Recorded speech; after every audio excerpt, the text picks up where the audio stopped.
back, everyone, and thank you for joining us today. My name is Nihal Abdallah, and I'm a researcher at Cage International, an organization that has been documenting abuses as part of the war on terror for over 2 decades, and I will be chairing today's press conference. We are meeting at a time of profound moral and political crisis. For more than 2 years, the world has witnessed a live-streamed genocide, the devastation of Gaza, entire neighborhoods flattened, tens of thousands of Palestinians killed, and a humanitarian catastrophe that continues to deepen. And yet, despite this, Germany has continued to play a central role in enabling Israel's genocidal campaign. Germany is not a neutral observer in this situation. It is one of Israel's largest arms suppliers, responsible for roughly 30% of Israel's weapons imports. During this period of the assault on Gaza, even after International Court of Justice issued provisional measures in January 2024, warning states of their duty to prevent acts of genocide, Germany continued approving arms exports to Israel. Public statements by the German government suggested that weapons transfers might be restricted, but investigations have shown that the so-called halt applied only to new approvals for weapons specifically intended for Gaza, while deliveries from previously approved export licenses continued without interruption. At the same time, military components, including those used in Israeli tanks deployed in Gaza, continued to be exported under different legal categories. In other words, Germany's political messaging has suggested restraint, while its material support for Israel's military apparatus has continued. And this contradiction lies at the heart of the ULM5 case. On the 8th of September 2025, 5 young Berlin-based activists took part in an action at Elbit Systems, Israel's largest weapons manufacturer, supplying 85% of Israeli military weaponry and surveillance technology, including systems used in the genocide in Gaza. Since then, Daniel Tatlow-Devali, Hannah Zoe Hairu, Walt Crow-Trix, V. Kovar-Bazic, and Leandra Rollo have been held in pre-trial detention in 5 separate prisons across southwest Germany. While these activists have spent over 6 months in prison for attempting to disrupt the supply chain, there has been no investigation into the role arms manufacturers or export approvals that contribute to the destruction in Gaza. The result is a striking imbalance. Those attempting to interrupt the machinery of war are prosecuted and mistreated in pre-trial detention, while the institutions that supply operate with impunity. It is this political and moral context that the ULM5 case must be understood. Part of the reason cases like this become possible lies in the expansion of the counterterrorism laws and security frameworks. Over the past decades, these laws grant states extraordinary investigative and detention powers, while they are often justified as necessary for public safety.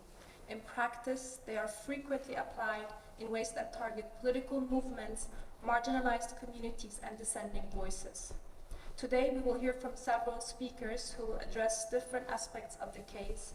These include members of the legal team, family members of the defendants, and representatives supporting the campaign for the ULM5. Each speaker will focus on a specific dimension of the case, and then we will open the floor up for questions. And finally, I will offer some concluding remarks. To begin, we will hear from Nina Una and Matthias Schuster, members of the defense lawyers representing the ULM5.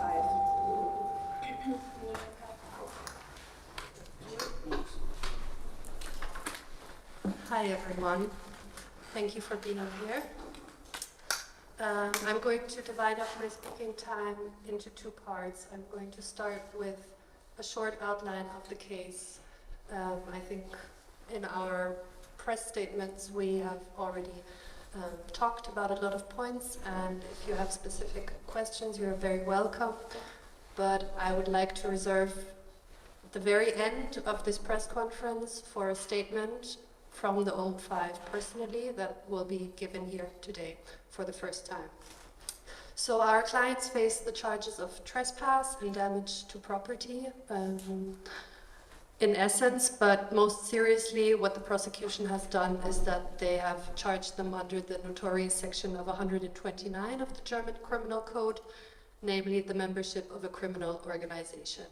And on the basis of this very charge, they have been held in pretrial detention, as we heard, for over 6 months now, under particularly harsh conditions, namely solitary confinement, being locked up in their cells for up to 23 hours a day, a ban on group activity, ban on purchase of specific books, and maybe most infringingly monitoring of all their personal visits and calls by the German state criminal police.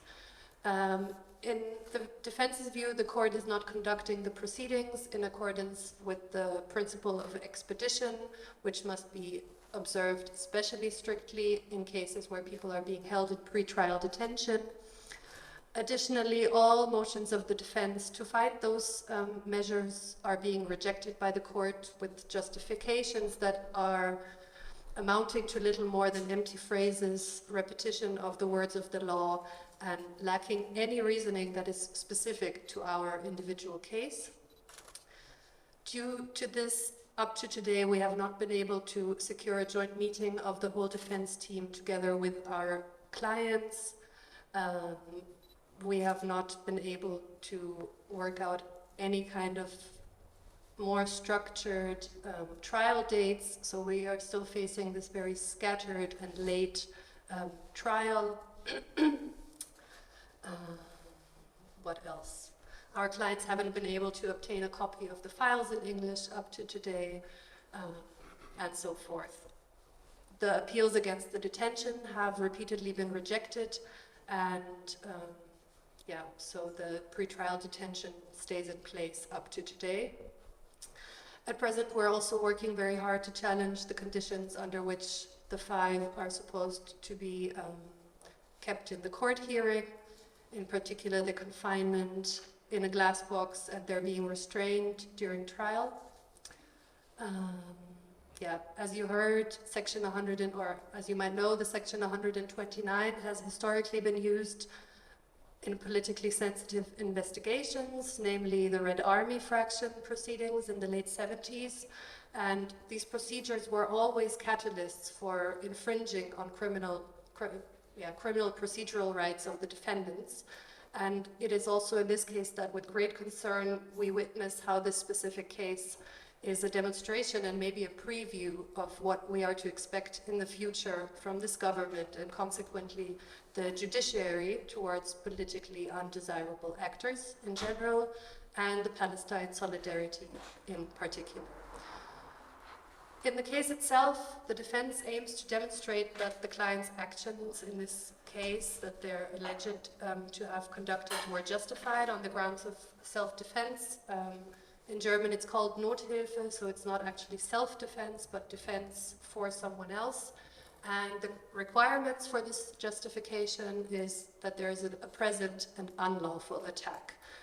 And there was at the time, and still is, an ongoing unlawful attack against the Palestinian people. And even if the German state, contrary to the views of international organizations such as Amnesty International and Médecins Sans Frontières and Oxfam, and contrary to the International Association of Genocide Scholars, and most recently contrary to the view of the UN's Independent International Commission on Inquiry on the Occupied Palestinian Territory, continues to deny that what is happening in Gaza is a genocide after more than 2 years of witnessing the killing, the mass starvation, the systematic destruction of health infrastructure, etc. It will not be able to deny that there is an unlawful attack as defined by the self-defense provision in Section 32 of the German Criminal Code, and that is being perpetrated against the people of Palestine. And this attack, to a very large extent, is being carried out with the help of Elbit Systems as the company that supplies a significant proportion of weapons, in particular drones, for Israel's war. In the defense's view, the client's actions were also appropriate, necessary, and required within the means of Section 32 of the German Criminal Code in order to ward off this attack. So the assessment of this self-defense aspect will be complex, both in legal and practical terms, and proving Elbit's involvement in the genocide, in particular, will not be made easy by them, I'm sure. And for this reason, the defense team has, in December, called on the prosecution to investigate into Elbit systems and their involvement. As expected, the prosecutor's office has taken no action in this direction, even though it would be logistically, legally possible for them to obtain the necessary information in this matter.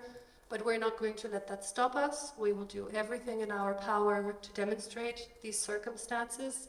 We continue to call for an investigation into Elbit Systems' involvement. We continue to demand the release of the ULM5, and most importantly, we demand justice for them both in the courtroom and in the public discourse. Thank you very much.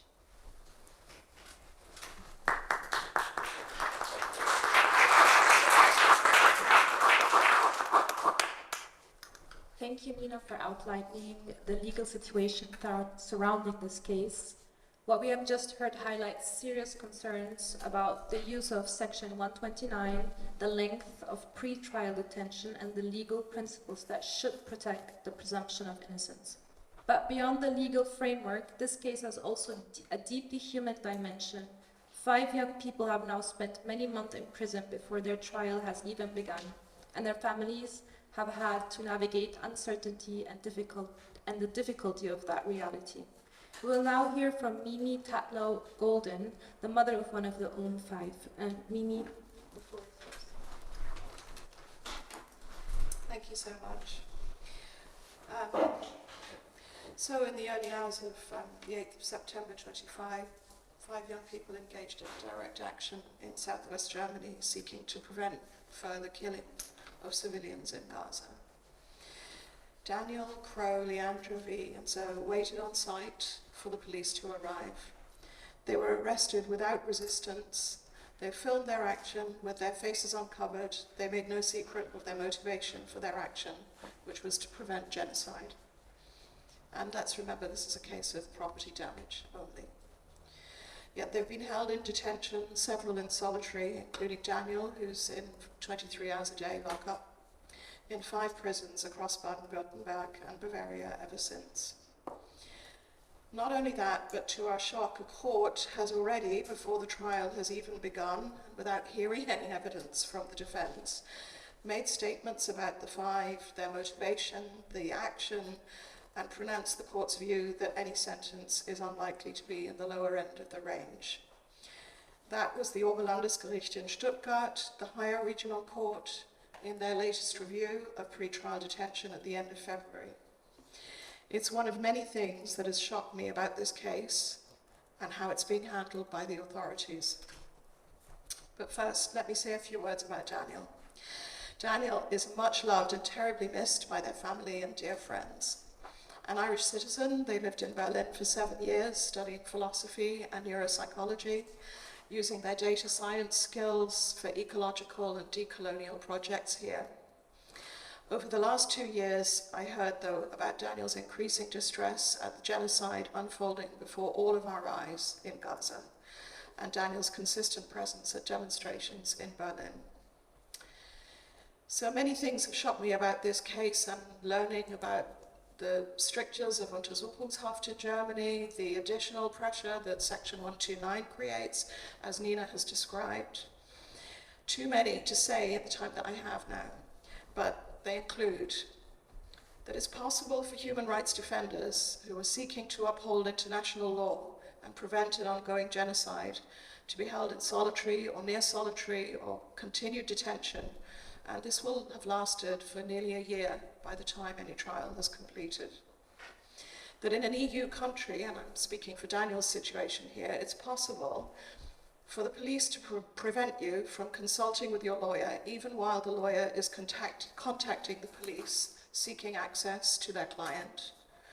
For your lawyer to be refused access to you in prison for 2 weeks after your first incarceration.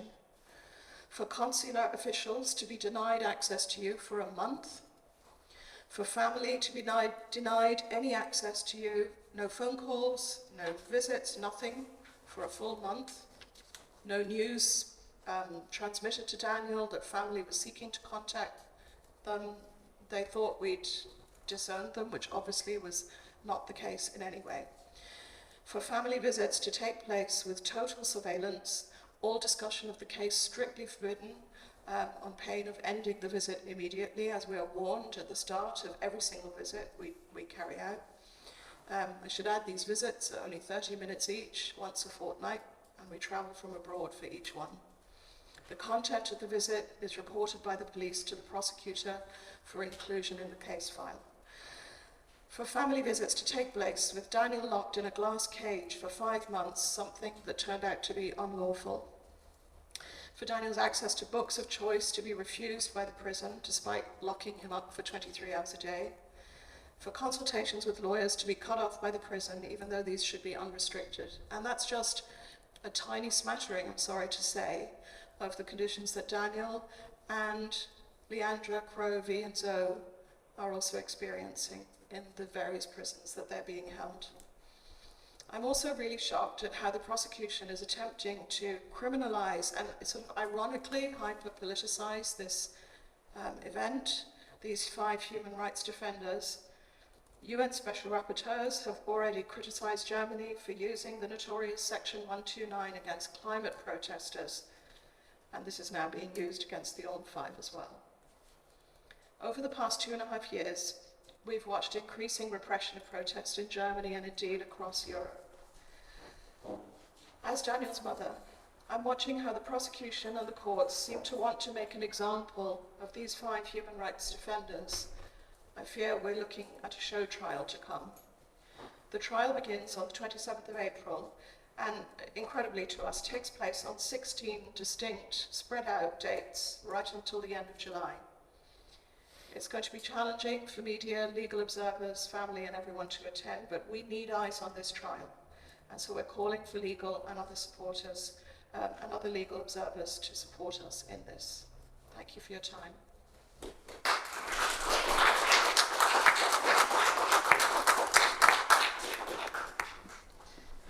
Thank you, Mimi, for sharing your reflections. Your words remind us that behind every legal case are families, relationships, and communities that are profoundly affected by these political decisions.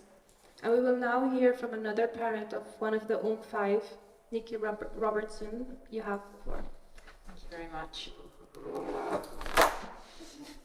Hi, I'm Zoe's mother. I really shouldn't be speaking here on their behalf because Zoe should obviously be here speaking for themselves.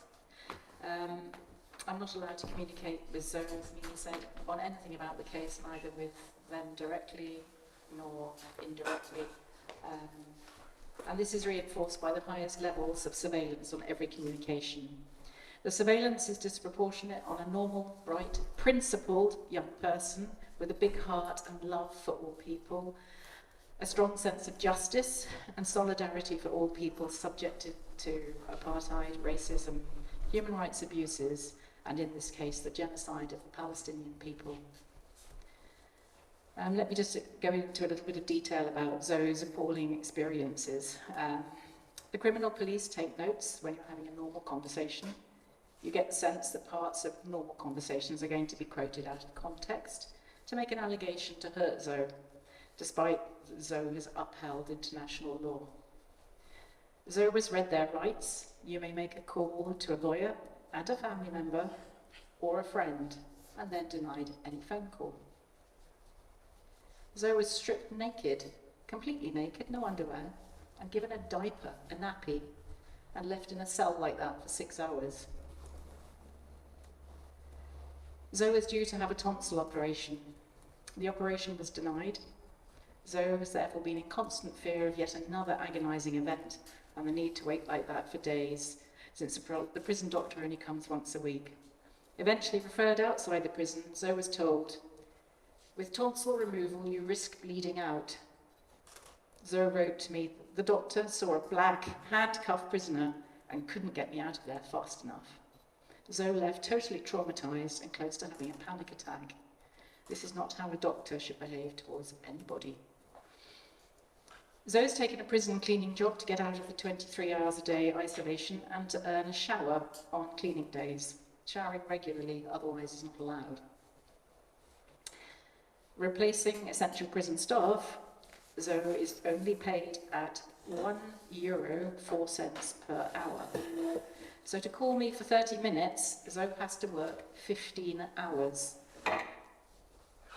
The prison doesn't recognise Zoe's right to culture. As a person of colour, Zoe grew up on spicy foods, but spices are not allowed in prison.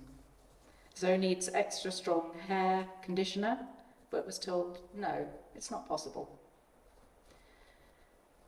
It's an abusive system for all prisoners, and the abuses of other people are deeply traumatising for Zoe as well. Zoe witnesses abuses of people of colour especially, which are deeply disturbing. And Zoe calls the prison a human dustbin, with good reason.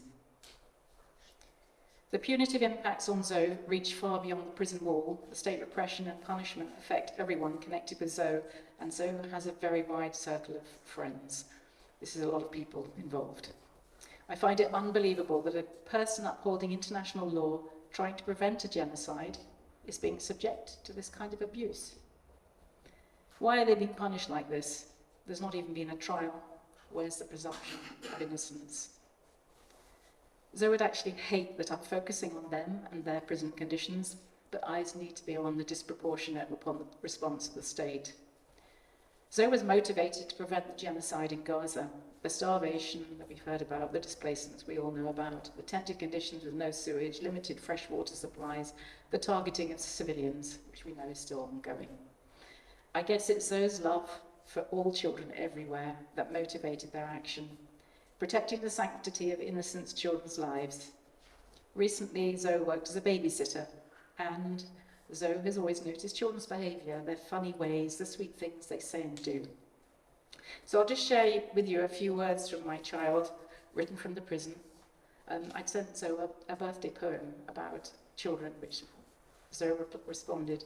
The poem you sent for my birthday made me cry, and now I'm crying again, thinking of the child who was blasted by an Israeli bomb, left hanging on a wall from being thrown into the air by the explosion, thinking of the countless children whose parents and families had to collect their body pieces into plastic bags, the pieces that they could find, thinking of Hind Rajab, murdered by the IDF, who called the paramedics begging them to come pick her up, who were also murdered by the IDF. Oh mum, I don't know what to say. May justice be sought for these babies who died, who were murdered, for the only crime of being Palestinian. I can't write more about this right now because I might be sick. This is not normal and cannot be normalized, despite all the attempts to do so. Thank you.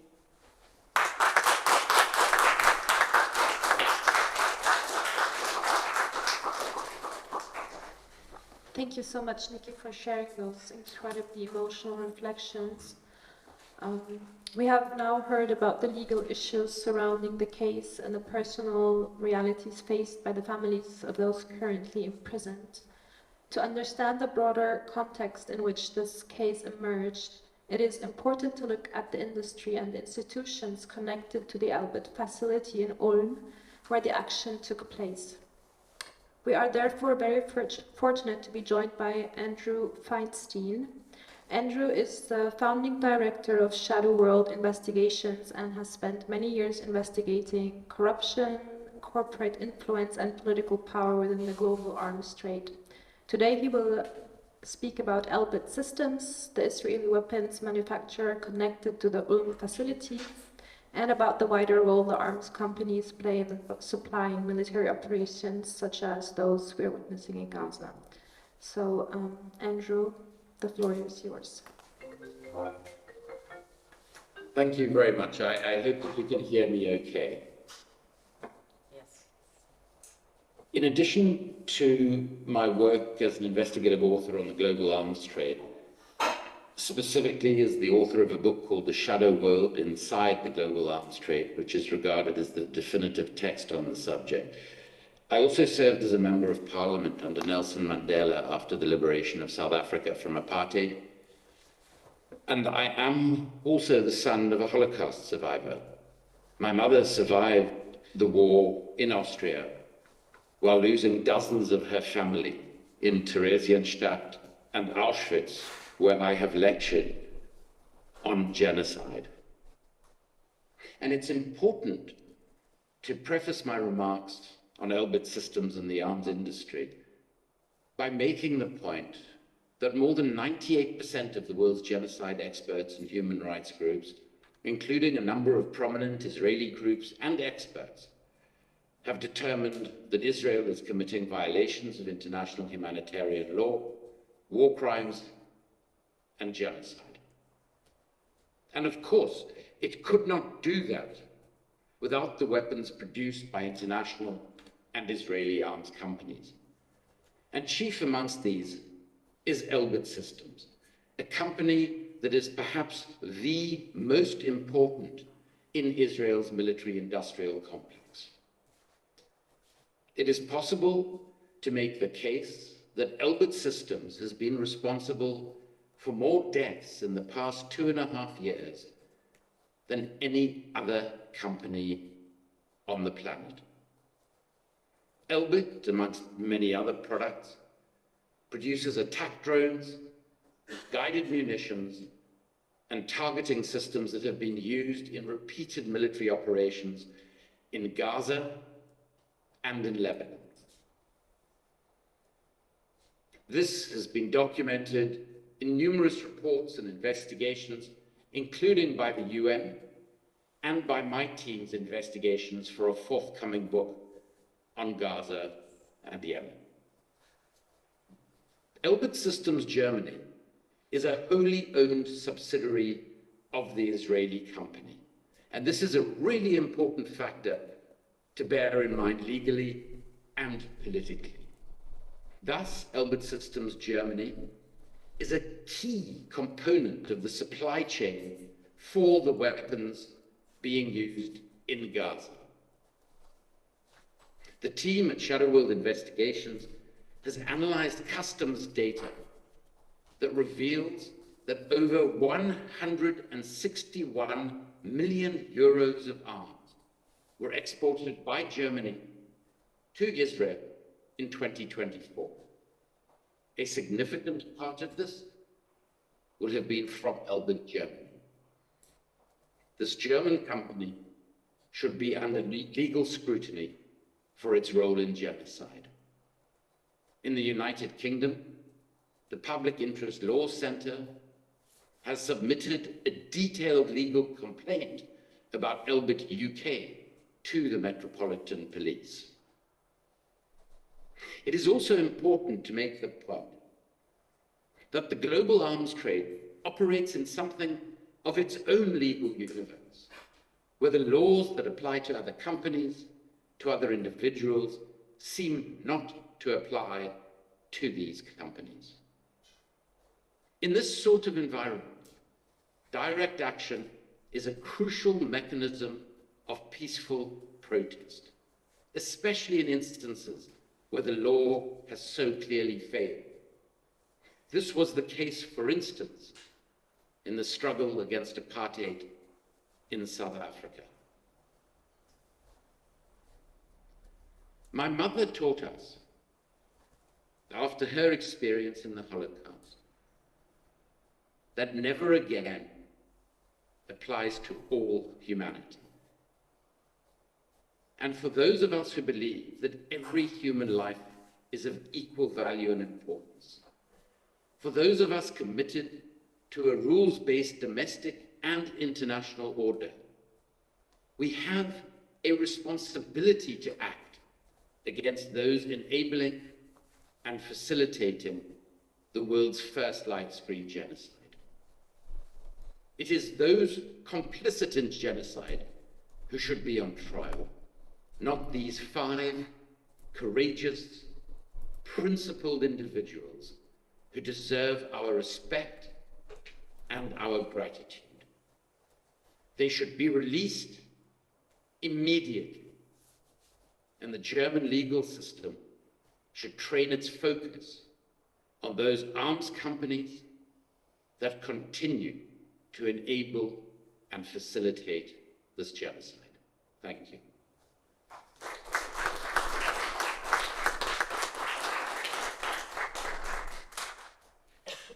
Thank you, Andrew, for placing this case within the wider context of international arms trade. Your remarks help explain why actions like the ones in ULM emerge and why they generate such strong responses from states and institutions connected to these industries.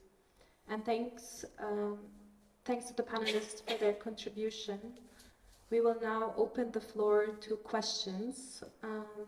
Before asking a question, please state your name and the outlet you represent. And we will take 2 to 3 questions at a time.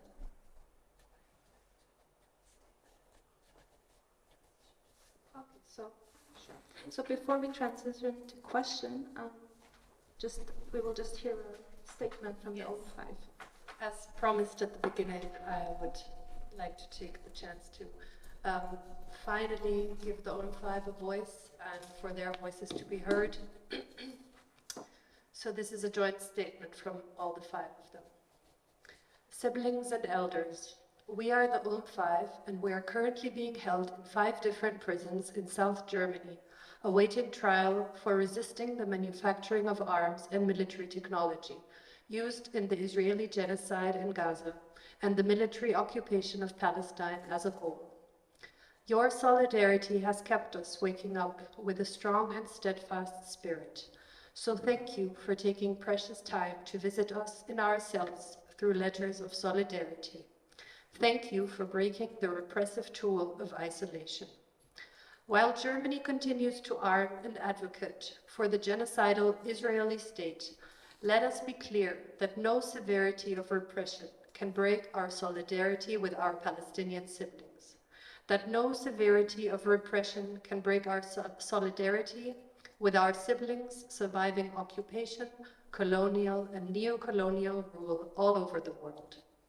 While protecting profit and private property connected to manufacturing genocide remains more important than preventing the greatest crime against humanity, it has been clear for all too long that nie wieder is an empty promise.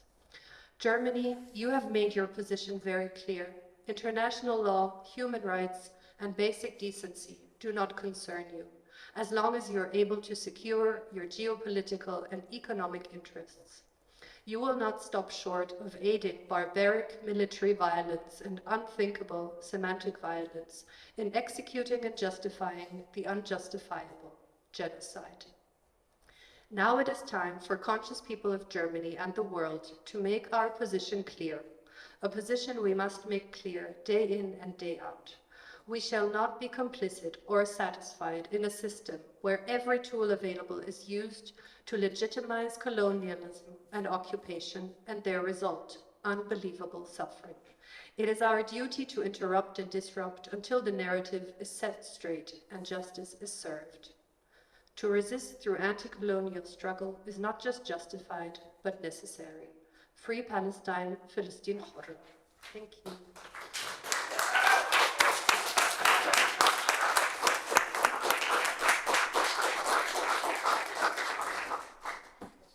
Now we will open the floor to questions. Please state your name and the outlet you represent. And I will take 2 to 3 questions at a time and will direct them to the relevant speaker.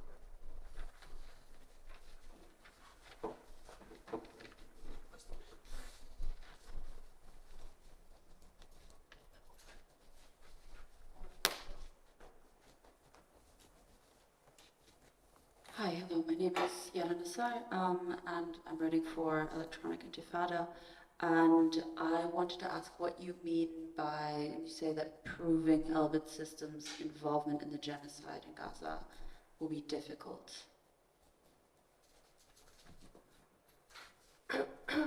Well, in a very brief answer, they're not going to be handing out papers to us with data.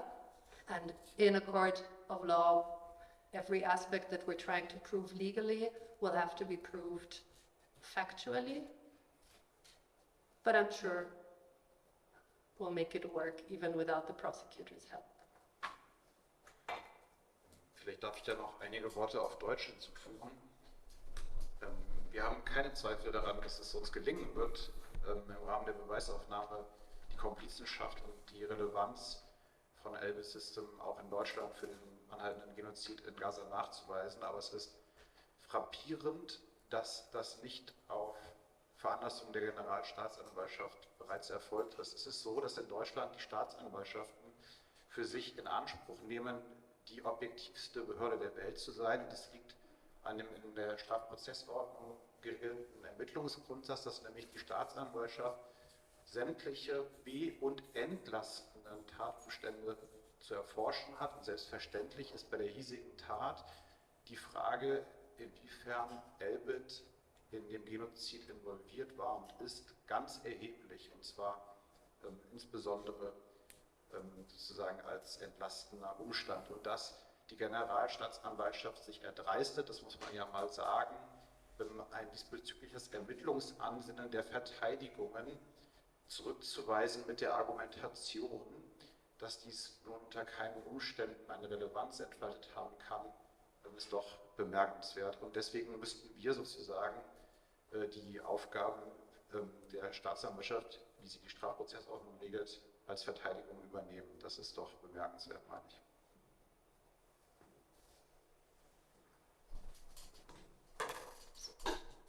Any further questions?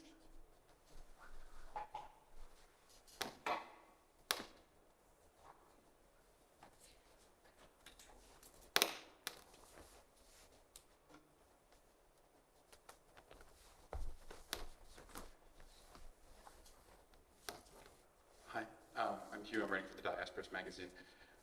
Under Section 129, the government has burden of proof to prove that the accused are part of an organization. Has the court or the prosecution indicated at all how they're construing the charge of membership in an organization? And in the defense's opinion, does it divert from precedent about membership and structure of organization as previously laid out in other cases under Section 129?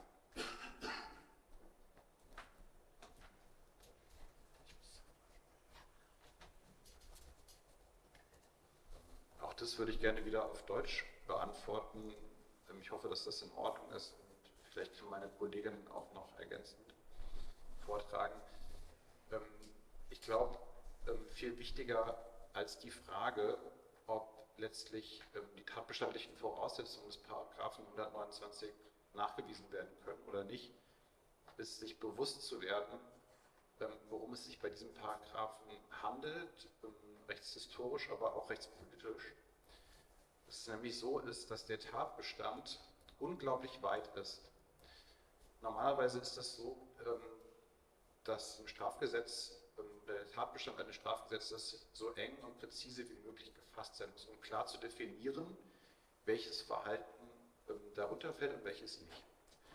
Und beim Paragraphen 129 haben wir ähnlich wie beim Paragraphen 129a und b sozusagen überhaupt keine Filterfunktion, sondern es reicht, dass eine Personenanzahl von mehr als 3 Personen sich zu einem bestimmten Zweck und auf eine bestimmte Dauer zusammengeschlossen hat. Und zwar nicht sozusagen fest strukturiert, sondern es reicht irgendeine Struktur und irgendeine Dauer.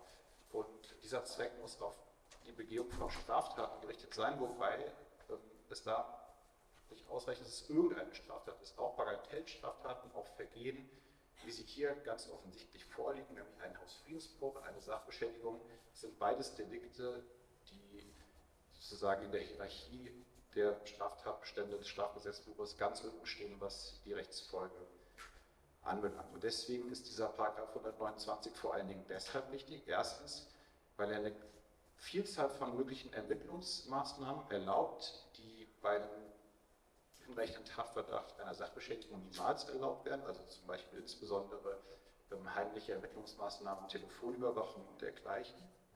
Und zum anderen ist der Paragraph 129 deshalb wichtig, weil er ein bestimmtes Narrativ etabliert. Und zwar insbesondere in Bezug auf diese Formen des politischen Widerstandes, des politischen Protestes, wie sie unseren Mandantinnen vorgeworfen wird, aber auch in anderen Verfahren, zum Beispiel der letzten Generation, bestimmte notwendige Formen des Aktivismus zu kriminalisieren. Ja, das ist der Zweck des Paragraphen 129.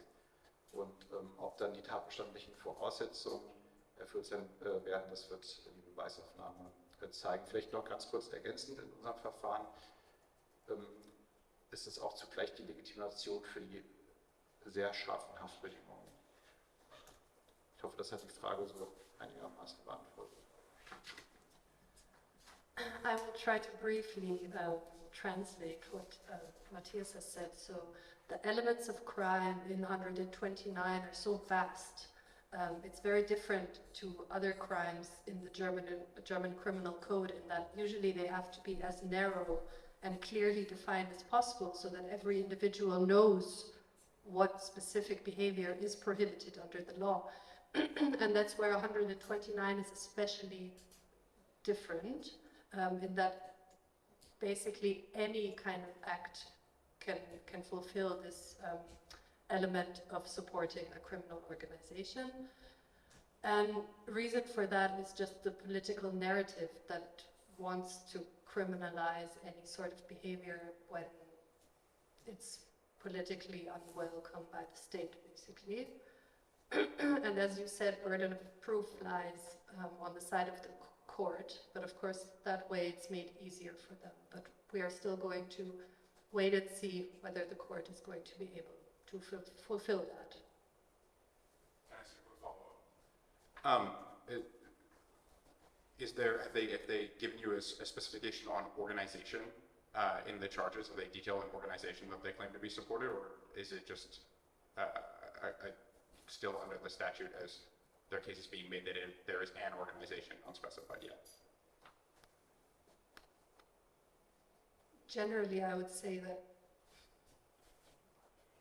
they themselves are they're being indicted for membership of a criminal organization. It doesn't have to have a name or anything. It's just, element of the crime is that you have somehow come together to fulfill crimes. That is the element of the crime.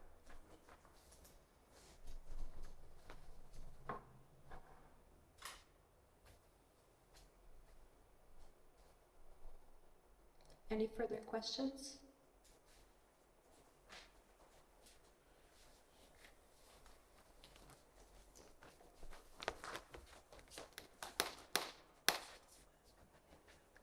Britta Rabe, Komitee für Grundrechte und Demokratie. I would like to know more specific details for the trial, like the dates, or where will it take place? Can you give us some information on this?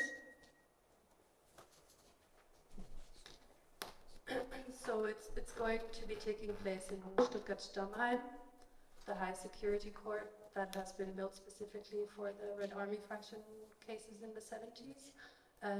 And you're welcome to email me about specific dates. I don't know them off the top of my head, but we start on the 27th of April and it goes all the way through to the end of July. And we're calling on all of you to come and observe. Auch da würde ich kurz ergänzen. Tatsächlich ist es nicht derselbe Gerichtssaal wie der gebaut wurde. Entschuldigung.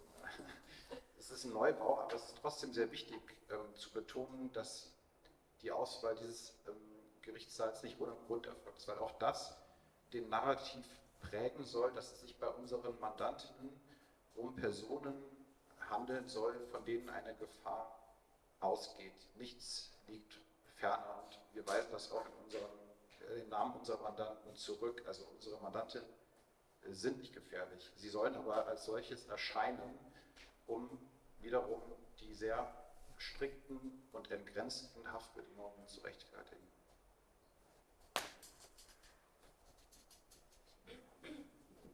Maybe I can just briefly add to this. It's basically the red line that has been going through this case from the beginning, where the mode under which they were arrested, how they were transported from one prison to the next, we've heard earlier, we feel like this might be a show trial, and choosing this specific place falls right into that category of, yeah, painting this picture of highly criminal people, which we strongly oppose.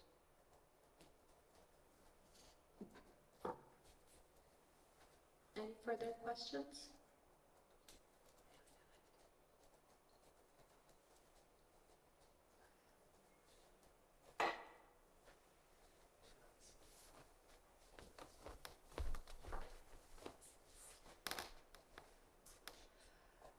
I would like to ask not about the 1 to 9, but I know that they are going to be tried for property damage. And on the earlier articles that were circulating online, the quota for the damage was 200,000 euros, and on the later articles now it's up to 1 million. So I want to ask, is anyone from the prosecutor office checking a bit on the numbers they're putting out, or are they just making up numbers and we have no way to fact check if actually the damage was 200,000, 1 million, or how much it is?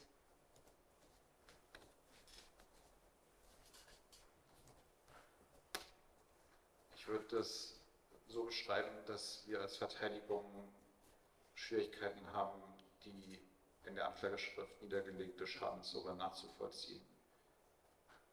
Aber es wird sicherlich sozusagen Gegenstand der Beweisaufnahme sein. Ich kann es jedenfalls nicht verstehen, wie diese Summe zustande gekommen ist.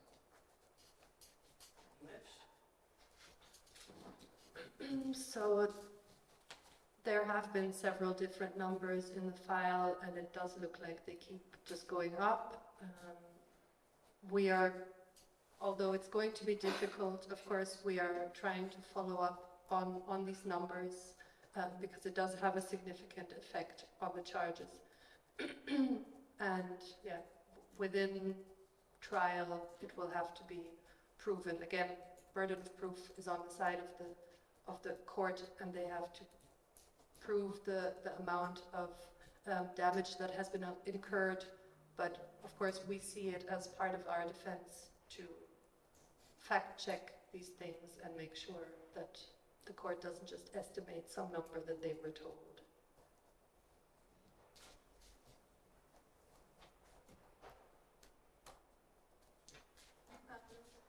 Question online, how long is the trial scheduled?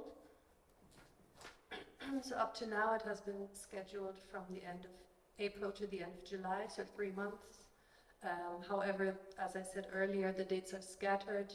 Sometimes there's just 1 hearing a week, sometimes there are 3, but then there's also, I think, at least 2 breaks of 2 weeks where we don't have any hearings at all, which of course is very unfortunate, to say the least, for our clients. However, it might take longer than that.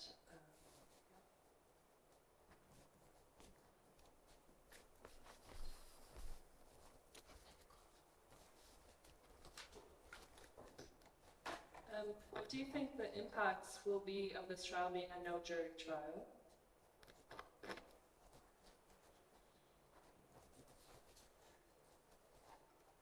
Also das stimmt nur bedingt. Es gibt im deutschen Strafprozessrecht kein Juryverfahren, wie das meines Wissens nach in den USA existiert. Gleichwohl ist es so, dass es im deutschen Rechtssystem Schöffen gibt, die sowas Ähnliches sind wie die Jury. Und es gibt hier auch 2 Schöffen in dem Verfahren. Welchen Einfluss das hat, wird sich im Verfahren zeigen. Das kann man jetzt noch nicht sagen.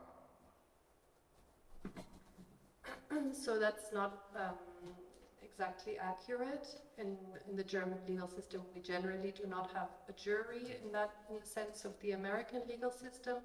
What we do have are lay judges, and in our case there are 2 lay judges who will be presiding with the court. However, we cannot presume how their influence on the trial is going to be, but there are 2 lay people who are supposed to bring a normal person's perspective. But the trial is public, right? Yes, the trial is public.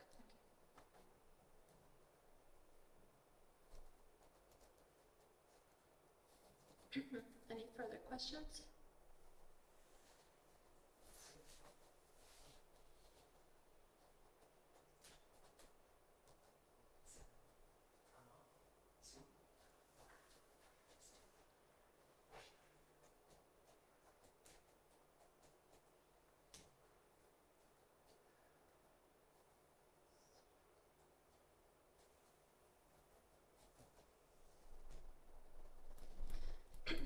Okay. There's go. Last one.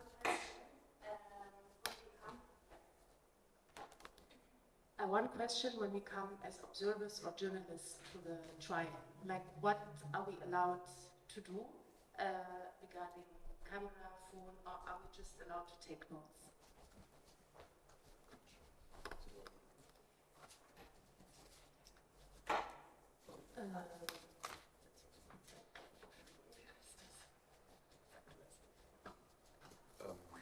Also es gibt momentan noch keine Sicherheitsverfügung der Kammer, deswegen ist es, würde ich sagen, noch unklar.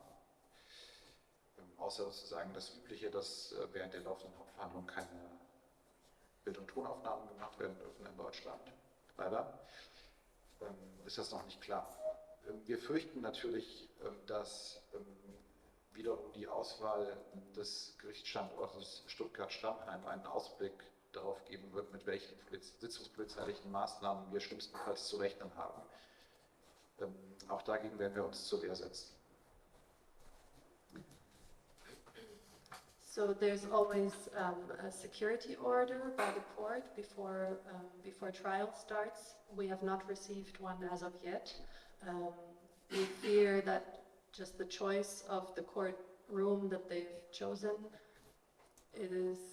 can give us an idea of what to expect, but in general, no voice and video recordings are allowed. So taking note, it's not clear whether they're going to prohibit electronic devices for journalists as such, but we will hopefully know in the near future as trial starts 5 weeks from today. Okay.